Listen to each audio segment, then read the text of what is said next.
Qashshoqqa sut yetishmasligini qanday qilib bilish mumkin?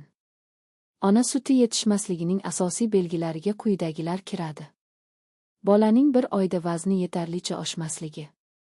Ona sutining sutkalik miqdori kamayishi. Bolaning tashvishlanishi. Quruq yurgak alomati sutkalik siydik hajmining kamayishi. Bir necha oylikli chaqaloq kuniga kamida 6 marta siydik chiqarishi, bunda siydik rangsiz yoki ochsargish bo'lishi kerak. Ammo bu alomatlar gipogalaktiya borligini kafolatlamaydi. Sutning yetarli emasligiga ishonch hosil qilish uchun uning sutkalik miqdorini o'lchash kerak. Amalda bu chaqaloqning vaznini nazoratli o'lchash yordamida amalga oshiriladi. Bunday holatda kun davomida har bir emizishdan oldin va keyin chaqaloqning vaznini o'lchash lozim bo'ladi. E'tibor bering, kun davomida chaqaloq turli miqdorda sut iste'mol qilishi mumkin.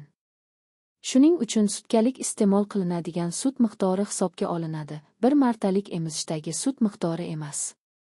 Ko'krak suti bilan emizish samaradorligining asosiy mezoni chaqaloqning normal o'sishi va rivojlanishi, uning ahvoli yaxshi ekanligini ta'kidlab o'tish joiz. Agar chaqaloq holati yaxshi bo'lsa, har kuni uning vaznini o'lchashga hojat yo'q. Bu faqat ortiqcha tashvishlarni keltirib chiqaradi va hayoliy kamchilikni to'ldirish uchun ko'krak suti o'rnini bosadigan qo'shimcha ovqatlanishni asossiz va erta kiritib qo'yishga sabab bo'lishi mumkin. Gipogalaktiyaga faqatgina shubha qilinganda va bu tashxis aniq bo'lmaganda bolaga qo'shimcha sutli aralashmalar berishga yo'l qo'yilmaydi.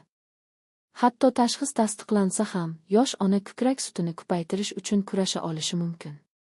Buning uchun chaqaloqni tez-tez ko'krakka quyish, quyida keltirilgan ko'krak suti miqdorini oshirish usullariga murojaat qilish kerak. Bundan tashqari, ayrim hollarda ayolga psixolog konsultatsiyasi yordam beradi. Tugri ovqatlanish stimulyatsiya. Tadqiqotlar shuni ko'rsatdiki, gipogalaktiya sabablari orasida oziq-ovqat omili katta o'rin egallaydi.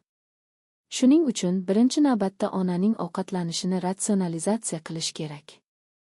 Homilador ayollar va emizikli onalarning ratsioni ular organizmining vitamin va mineral komponentlariga bo'lgan ehtiyojni qondira olishi alohida ahamiyatga ega. Suyuqlik ichish tartibini unutmaslik kerak. Kuniga 1-5 litrdan 2 litr, shu jumladan taomnomaning suyuq ovqatlari hisobga olgan holda. Laktogen, ya'ni sut ishlab chiqarilishini ko'paytiruvchi oziq-ovqat va ichimliklar, fizioterapevtik muolajalar va dori-darmonlar, vitamin mineral komponentlar talab qilinishi mumkin.